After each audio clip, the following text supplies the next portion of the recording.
বন্ধুরা, তোমরা কেমন আছো? আশা করি ভালো আছো। আমিও ভালো আছি। চলে এসেছি একটু দুপুরবেলায় বগলায় এসেছি, একটু টুকিটাকি কেনাকাটা করব, তার জন্য এসেছি। প্রথমত আমি হাতের যে শাখা পরবো সেই উপলক্ষে তো স্টেশন বাজারে এসেছি। তখন মশারি দেখে, মানে মশারির দোকান দেখে মশারির কথা মনে পড়েছে যে আমার একটা মশারি আছে বাড়িতে, ছেঁড়া মশারি, শুধু মশা ঢুকে যায় রেগুলার, রাত্রে মশার কামড় খেয়ে ঘুমই হয় না, যার জন্য একটা মশারি কিনে আর শাখা পরে চলে এসেছি। বগলা থেকে চলে এসেছি, মোড়া গাছে এসে আটকে পড়েছি।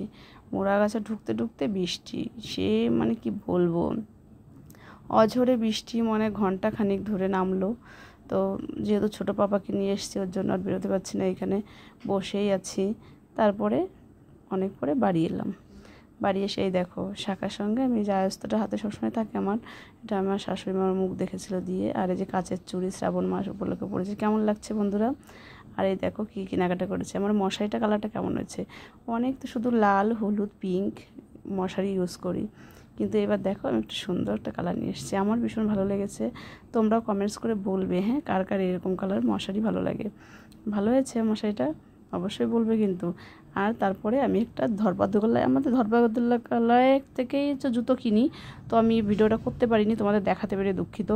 এই দেখো এই একটা জুতো নিয়ে এসেছি, এত পছন্দ হয়েছে জুতোটা। আমি গেছিলাম একটা বাড়ি পড়ার জুতো কিনতে, কিন্তু এই জুতোটা দেখে পছন্দ হলো, তাই কিনেছিলাম। কেমন হয়েছে বন্ধুরা জুতোটা?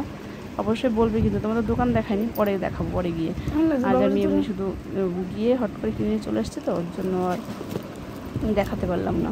কেমন হয়েছে জুতোটা বলবো কিন্তু, হ্যাঁ। টাটা, বাই বাই, এই পর্যন্তই। ভালো থেকো, সুস্থ থেকো।